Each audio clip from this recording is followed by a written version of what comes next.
بسم الله الرحمن الرحيم. الحمد لله رب العالمين، والصلاة والسلام على رسولنا محمد وعلى آله وصحبه أجمعين. أيها الإخوة، اليوم سنتكلم حول بعض الرسائل الأخرى التي أرسلها النبي إلى بعض الملوك والأمراء وما كان جوابهم إن شاء الله. برایت عزیز ایرو امی بحثا هیجا هنکی مکتوب دنک بکن، مکتوبه که پیغمبر جهنه که مزنه دنیای را ای وقتا هانه یعنی مثلا مزنه هنده را و مزنه چینی را پیغمبر نشانده و را دور بنا و جاهای کس که جوانت نبو. اوه لوی منطقه هانه، لوی جغرافی هانه، دولت که فارس هبو، دولت که روم هبو، او جی استانبول نه روما، استانبول هبو، او جخناوی قسطنطینیه بو جراد گوتن، و مصر هبو، حاکم مصر، حتى حبشه امبج النجاشي ابي پیغمبر صحابياشان بو جمع عليه الصلاه والسلام و هنا كي جوان بچوكتر دبنيا وان ده هبون جوان رد گوتن امير نا قصا مازن بو پیغمبر ابي جواناشان يجمع ابي رو يك ددوي دي امي وان بجن ان شاء الله كوانش پیغمبر جواناشان جواب وانش. طبعا ثاني أكبر الأمراء أو الملوك الذي أرسل إليهم النبي صلى الله عليه وسلم هو كسرى رئيس الفرس ملك فارس. كتب النبي صلى الله عليه وسلم إليه رسالة ويدعوه إلى الإسلام. نقرأ بعض الكلمات من رسالة النبي صلى الله عليه وسلم. كذلك بدأ ببسم الله الرحمن الرحيم. أولا يبدأ ببسم الله. أولا هنا يقول من محمد رسول الله، لا يقول عبد الله. قال عبد الله لملك فارس، عفوا لملك قيصر الروم، لأنهم قالوا عيسى ابن الله، فالنبي قال عبد الله، يعني هو عبد الله وأنا عبده. عيسى ليس ابنا لله، ولكن للرئيس كسرى لم يقل عبد الله، لأن هؤلاء كانوا مجوس، يعني تقريبا لا إيمان ولا شيء. لذلك قال من محمد رسول الله إلى كسرى عظيم الفارس، سلام على من اتبع الهدى وآمن بالله ورسوله وشهد أن لا إله إلا الله وحده لا شريك له وأن محمدا عبده ورسوله. إلى هنا أرسل: أدعوك بدعاية الإسلام فإني أنا رسول الله إلى الناس كافة لينذر من كان حيا ويحق القول على الكافرين، فأسلم تسلم، فإن أبيت فإن إثم المجوس عليك. إلى هنا انتهى. دعاه إلى الإيمان، الشهادة بالله عز وجل وبمحمد نبيا ورسولا، ولكن سنقول ماذا كان رده. پیغمبر علیه الصلاة والسلام مکتوبش مزنه فارس راشان، کسرا ناوی کسرا بو. دست به کدا پیغمبر جرش گو بسم الله الرحمن الرحیم، مگو عادت مکتوب پیغمبر تب بسم الله دست بید کرن، بسم الله الرحمن الرحیم. و ای فارس را نگو محمد عبد خوده، گو محمد پیغمبر خوده. چون واناش خون آگر پرستن، ایمان و تشکی نب خوده نب پیغمبره کی. مثلا اوی روم دگوتن عیسی کره خوده، پیغمبر لو ما گو محمد عبد خوده ما از نکره خوده ما، عیسی اش نکره خوده. لیش بیارا ایجاب نکر، گو محمد رسول خدا. بی گوتن هانشان مزن فارس اولی ناوی گو پاش ناوی یاسکر، گو شهاده بینه کو خدا یک اجی پیغمبر خدا ما تی ایمان بینی تدفلتی و تی ایمانانی گناه تو گناه ملت تتو دو سیت دایه. بی گوتن آن اجرا گو پیغمبر مکتوبشان روایت کپر مازن دبیشان آلی یمنه والی ویل یمنه هبو، والی ناوی بازان بود چو دستی ویدا یا جی دریکا دنه دا ریکا دبی آلی بحرین داشان دبی دا جی مازنه کی والی کسرا هبو گوی مکتوب بدن کسرا، یعنی بلکی کرمانجید بشن قاصد یعنی elçi، yani evi peygamber uşan belki o bxoji neçu becen faris، yani بدن دسته یکی حتی چی دستوی دست مازنوی yani والیوی کیش دستوی کمی جانا تماشا کن اوی کابرای چوا جواب پیغمبر ده عليه الصلاة والسلام. طبعا الرسالة النبي أرسل، معظم العلماء يقول إلى واليه على البحرين حتى هو يبلغ الملك في الكسرى، يعني ليس مباشرة من يد النبي إليه إلى محافظه أو الذي يمثل باسمه بحرين، أرسل إليه. فهو يقول حينما مسك الرسالة قرأ محمد رسول الله، بعد ذلك كسرى مزق الرسالة. من هذا الذي لا يستحق أن يكون عبدي، يكتب اسمه قبل اسمه؟ تكبر كثيرا. وبعد ذلك أرسل إلى واليه على اليمن اسمه بازان، قال ابعث رجلين جلدين أي قوة صاحب قوة حتى يمسك بإذن هذا الرجل ويأتوا به إليه. هكذا يعني، لأنه العرب كانوا متفرقين ولا أحد يحترمهم، ضعفاء كل واحد في مكان. إذا تفرق أمة من الأمم يكون أضعف الناس، وإن كانوا عددهم كثير فكانوا متمزقين. لذلك قال ابعث رجلين. فهو لا يدري ماذا يجري في الجزيرة العربية، ولكن حينما ذهب رأى الحالة مختلف. طبعا مكتوب شوكيش دست كسرى چاو مكتوب خواند بجا محمد پیغمبر خودی قحره مكتوب قلاش کرد آوید گو افکینه ناوی خو بری ناوی منفساندیه قوتیه محمد عولی پاش ناوی افکی ناوی خو بری ناوی منفساندیه قحری عاجز بو انسان سرسری انسان دیکتاتور انسان مازن یک گره ناوی تنه به ناوی امتنه هبه حسب من ابي كسر ابي روم بأدب احترام خبردار برسكر حفتات شو تي بيرا وما تقاس خبرداني وي كو خبرداني بلكي نا عقل ماش جامر تبع عقل فانتشتاكو ابي احمق مزاك قلاش تو ابد جوالي وي سر يمن رنابي بازانه مكتوبه كيشان قو ده حباب شنو برا بقوي كنج مرابي نفرا ده حباب شنو بقوي كنج مرابي نفرا يعني او قاسه يعني نقو حصار حبيب شينه نقو وكنو عسكري كي زاده بشين ده حباب شينن چه ما في كلمه هنگو عرب تنبون بقيمت بون پرچه بون يعني وي حساب بك يكي پیغمبر در کتی الوان درام بجن شر چد بن 3000 5000 حوالی هنه دبي ده حبابشين برا بگوي گرج مرابينن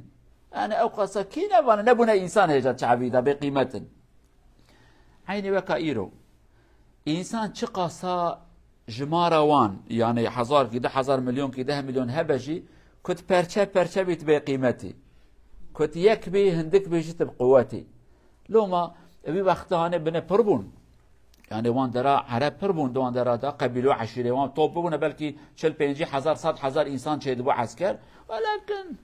ولكن ناني حشك بلا بون هركس كي ينقش بها پرچه بقول دحبا باش نبرا بقول يقنس مرابي نبرا از جزاي بدمك يعني اجاجي حساب بكن كو انسان بقيمت به پرچه به هركس كي توشي قامك المرباط قرق ورق المرباط كن يعني.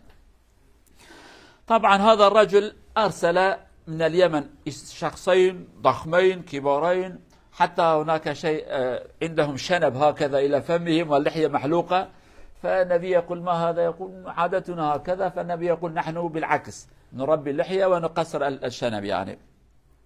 يقول أتينا حتى نأخذك إلى الأمير يعني حتى إلى الملك الكسرى وانت قللت الأدب وهكذا فالنبي يقول ابقوا هنا كم يوم يعني يشوفوا ليس بإمكانهم أن يأخذوا بأذنه ويأخذوا كانوا يتصوروا هذا ولكن رأوا شيئا آخر رجل له مكانة وعنده أشخاص يفدون أنفسهم في الدفاع عنه فبقوا عدة أيام عند النبي صلى الله عليه وسلم رأوا بأنه ليس بإمكانهم أن يفعلوا شيء والله عز وجل يسلط ابن هذا الملك عليه يقتل أباه ويأتي الوحي إلى النبي بأن هذا الولد قد قتل أباه خلاص مزق الله ملكه فالنبي في الصباح يقول ارجعوا إلى أميركم وقولوا بأن ربي عز وجل سلط ابنه عليه فابنه قتله اذهبوا بالسلامة يعني فهؤلاء يقولوا يا أخي كان أول عندك جرم واحد أنت كتبت اسمك قبله الآن تفتري عليه لو نبلغ الملك بأنك قلت هذا الكلام يكون عقوبتك أكثر يقول بلغوه هؤلاء حينما يعودوا إلى اليمن ويخبروا الأمير الذي هو على اليمن فبعد فترة قليلة يأتيه الخبر نعم بأن الأمر صحيح الملك قتل وأتى ابنه مكانه والابن يرسل رسالة يقول اتركوا الآن عندنا مشاكل داخلية لا تشغلوا أنفسكم عندنا مشاكل أخرى لغاية ما نرسل فهذه التصرف وهذا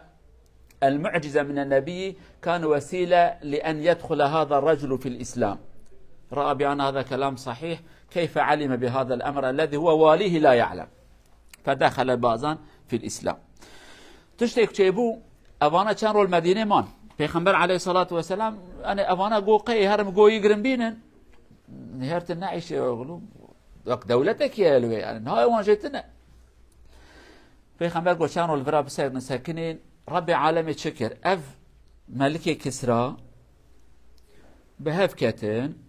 وحاصل فتنة كي نابا خوشيبو كوريوي رابو انقلاب سري بابي خوكر بابي خوكشت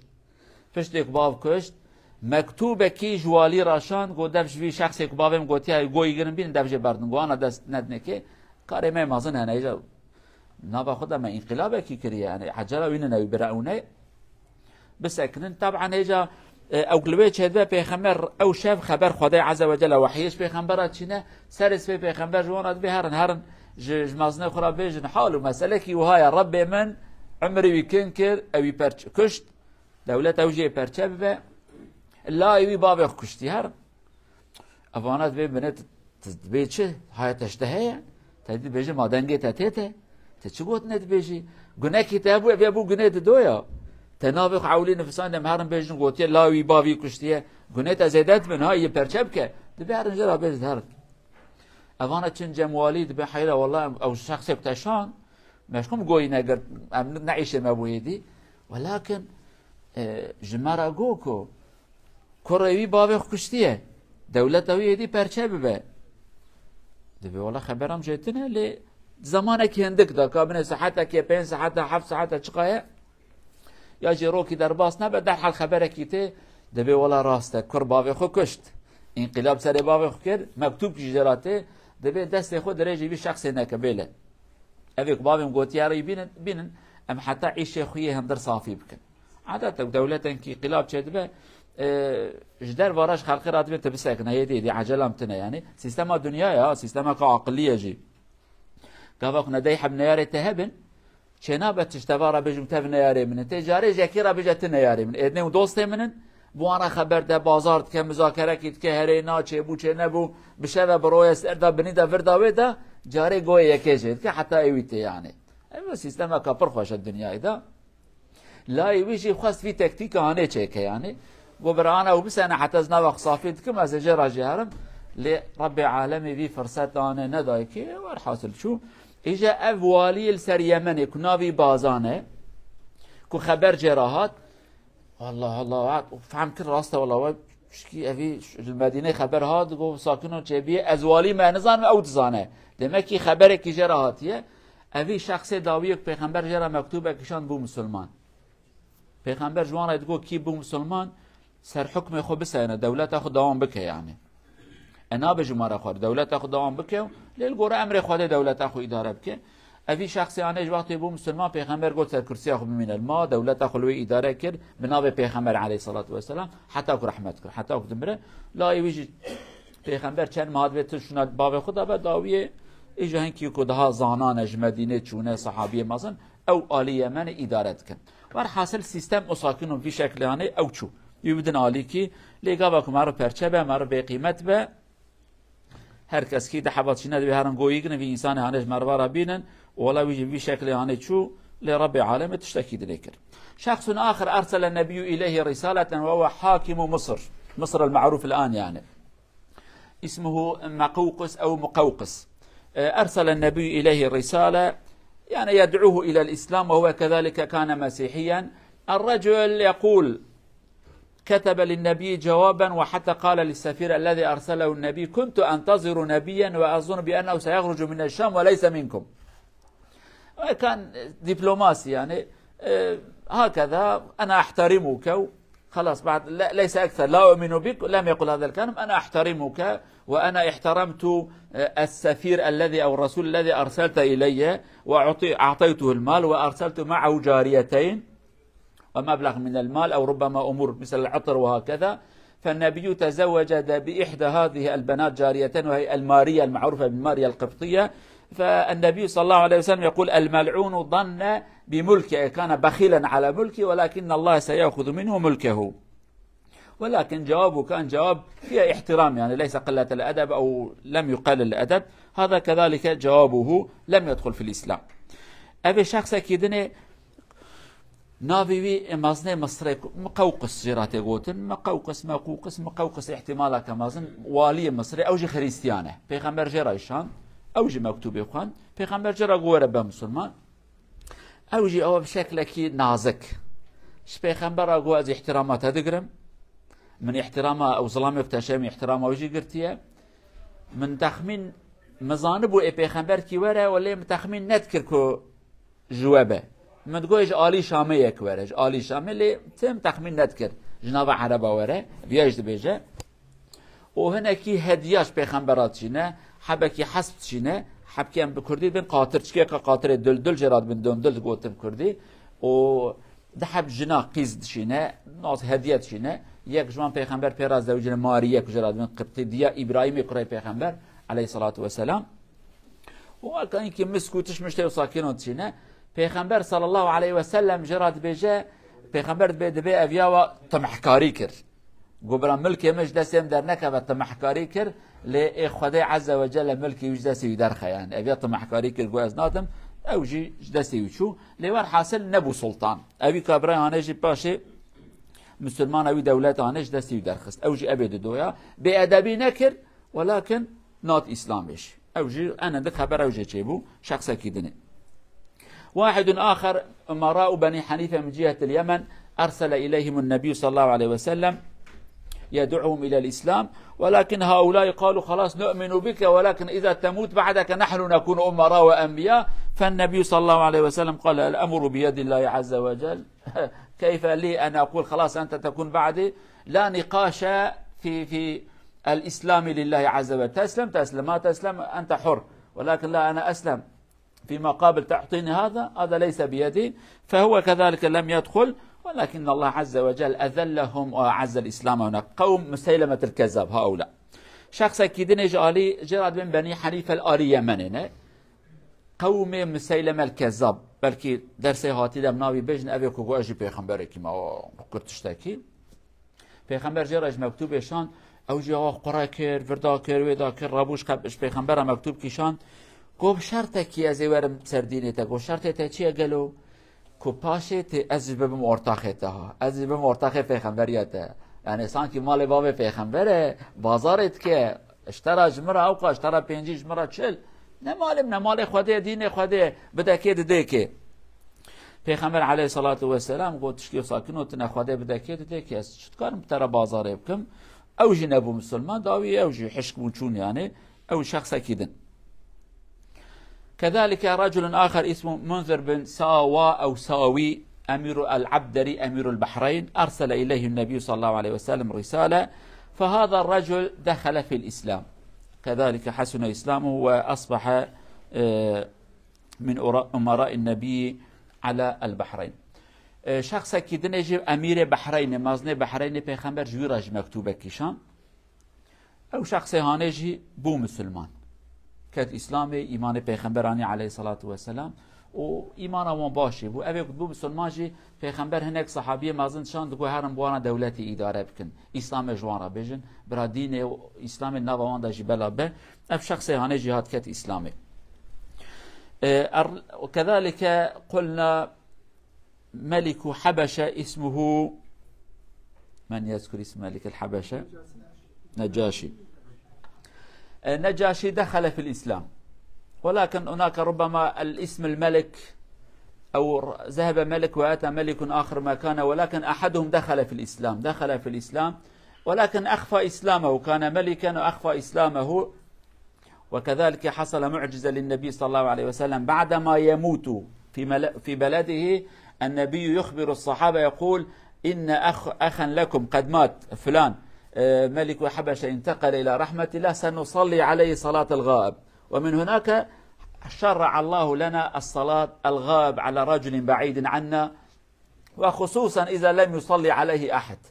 فإذا صلى عليه أحد نحن أحرار نصلي عليه أم لم نصلي ولكن إذا تأكدنا بأن أحدا لم يصلي عليه فعلينا أن نصلي عليه هذا كذلك من معجزات النبي بأنه أتى إليه الخبر رجل هناك وهذا هنا في الحبشة فالنبي صلى عليه مازن حبشه ناوی نجاشی بو یک جوان بو مسلمان بلکه یک چو یک دنه هات ور حاصل یک جوان مکتوبه پیغمبر خواند بو مسلمان ایمان پیغمبر آنی لی اسلام خواه شرط جارنا مازن دولتا کب خونه امین بن دولت اینه اداره کرنه ملتی وی بگجه اسلام خواه شیرن حکمتکی خراب جیننه یعنی میرانی نوت بجه از مسلمان تا از مسلمانم تا کشتن تا هاتی کشتن دولت هاتی چبه لدما كنت إسلام أخو هديتي بحكمة ملات رابيجي تنكار بيج ملات رابيجي اللي بكيماني بالكي تنايلي فتنة شبه تنايلي كشتن شبه تنايلي مصيبات كمازن شبه أف شخص يانيجي إسلام أخو فشرط دمك وفات كر حكمت خدا بنه ودمك رحمت كر مر پیغمبر علیه الصلاة والسلام وحی جرات لمدینه گو نجاشی رحمت کریه ملتی ویج نزانه کو بیا مسلمان او دزی بیا مسلمان جمع علاء الحضرمی جرات بین شخص پیغمبر شان جمعی بیا مسلمان پیغمبر گو کارا بن ام سربی برای خوی مسلمان لمیش بکن جرات بجن صلاة الغائب لمیجا کو مری نل برچعبته قاوا کو امزانم بیا جویدا بو قانونه کی ناوا مسلمانه دا قاوا کو شخص کی بمره یکتنه بل سر الميج بك خبر جكيرا شو لازم سر الميج بكن لدماكم ملت سر الميج كر تنا مجبوري سر الميج بك يعني خلاص الميج كرن ايجاب ناكت سر الميج بك مثلا انا دبيجن جانا شخص كي عالم اسلامي دا ناس كري كتي كشتنه لبر يجيال سر ملت الميج كر سر بسته يعني تشكي جنهننا اذن هي او جي سمبولك يكواي ملت في شخص حست كي احترام يدقرن جراد عاكر او سمبولك واكاويه ففي شكله پیغمبر عليه الصلاه والسلام مكتوبش توارشان نترسياش كسكي ها حساب كدي وقت هانه دا قوتك تنا مازنه فارس را تشينه مازنه روم را تشينه توكي تشينه تفت من نياري وجار كده سحبتنه بمسلمان او جيب چوكن ابي علامتك ايمانك پرزده دلبي پیغمبر ده هي آد دو ایمان ای بخوده ای که افدین یانه بلا ببه ایرو الفرانا سکنه افدین بلا بالعالم بلا به بخوجي علامتك شجاعته ميرانية بي پیغمبر پرزيده صلى الله عليه وسلم. طبعا إلى هنا نكتفي بهذا القدر ولكن ما فهمناه